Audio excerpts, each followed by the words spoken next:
For our debate, I am on the affirmative side, and my thesis is that we affirm the resolution that plea bargaining ought to be abolished in the U.S. criminal justice system because it may lead to poor investigation procedures, strict responsibilities from crime they have committed, and judges are not required to follow the plea bargain.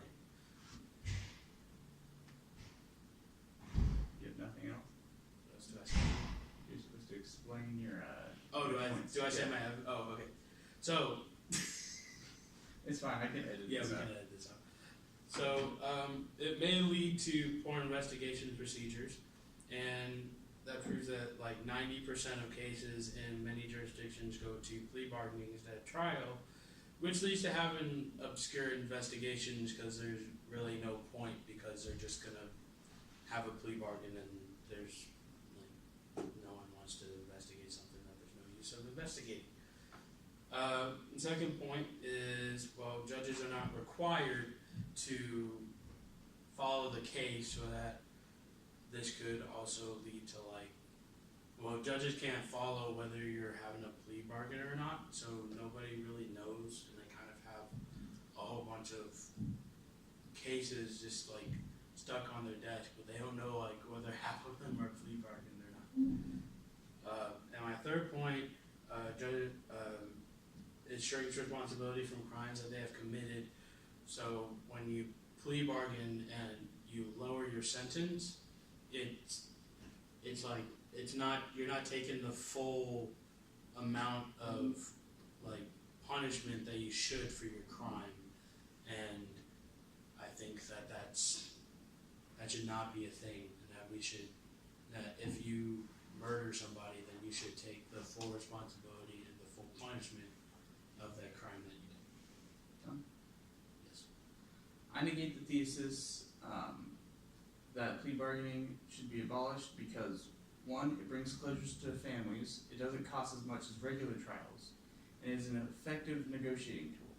So first off, I believe that plea bargaining brings more closure to families because it confirms any suspicions of incidents that even the family doesn't know about.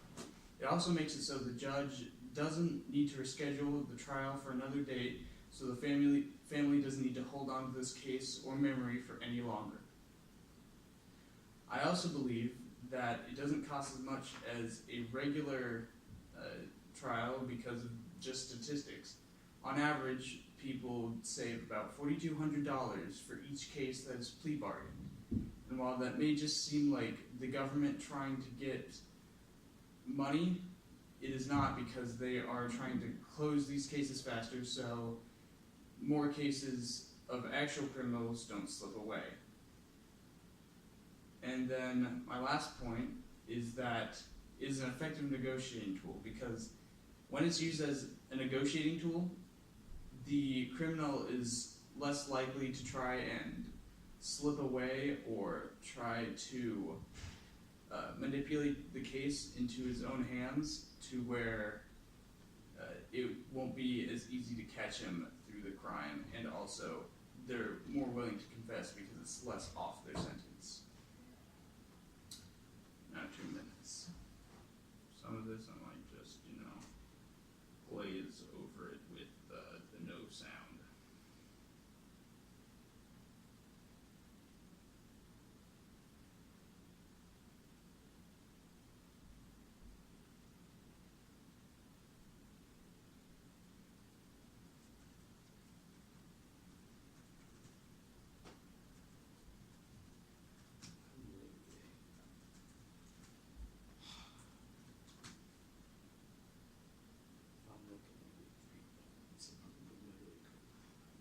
I believe that my opponent is incorrect when he says plea bargaining leads to poor investigating procedures because they don't need to investigate as much because they already know who did it, and they've already said that they would confess to all of it.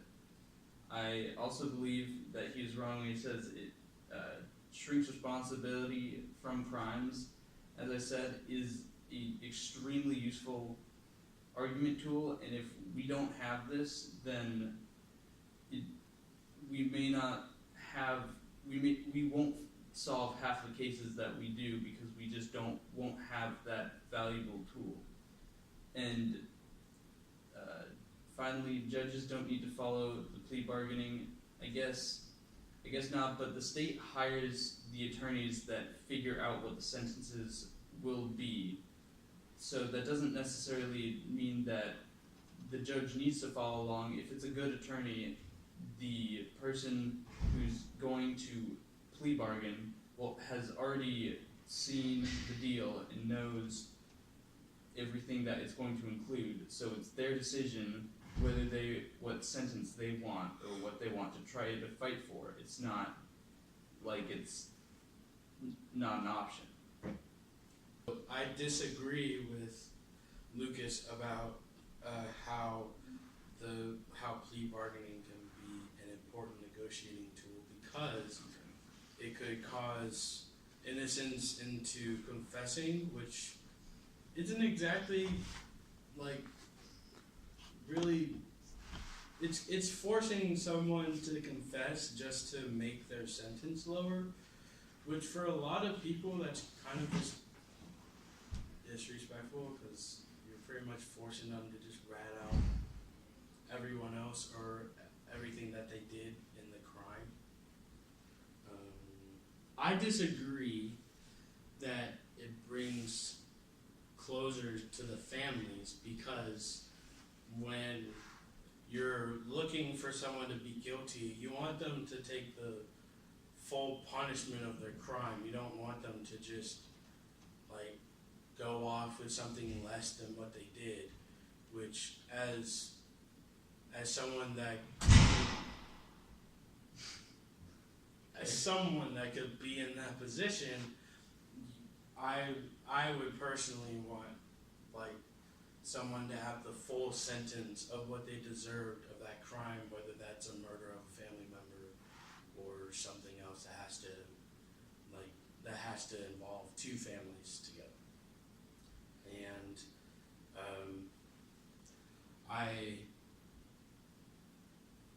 think that's okay. Daddy.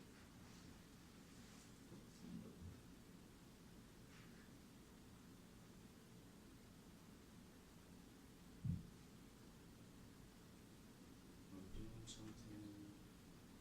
something. I'm just reading something random. Link into this random website.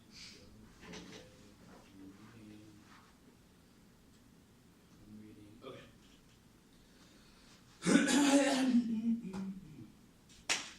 So, I disagree with his Is that what I say?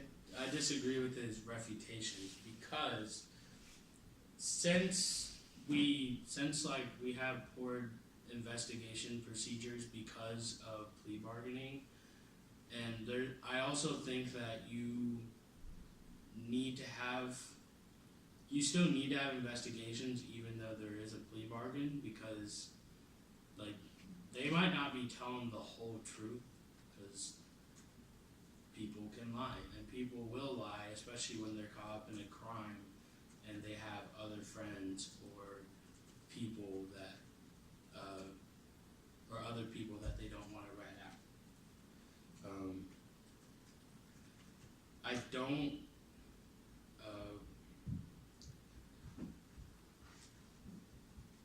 don't think finding a better attorney will help anything for my third point, because like either way there's gonna be a plea bargain, and I don't think that's really gonna change anything, because I think whether you have a good attorney or not, the plea bargain is still gonna happen, and the judge can he can intervene either way. So the judge can tell you whether that plea bargain is void or not, if it's either in bad faith or like they just don't think that's approvable for the situation at hand. What are your points, man? Okay, well I'm done. So I believe that all investigations aren't necessarily needed, because if it's one person who's speaking against them, then if it's one person speaking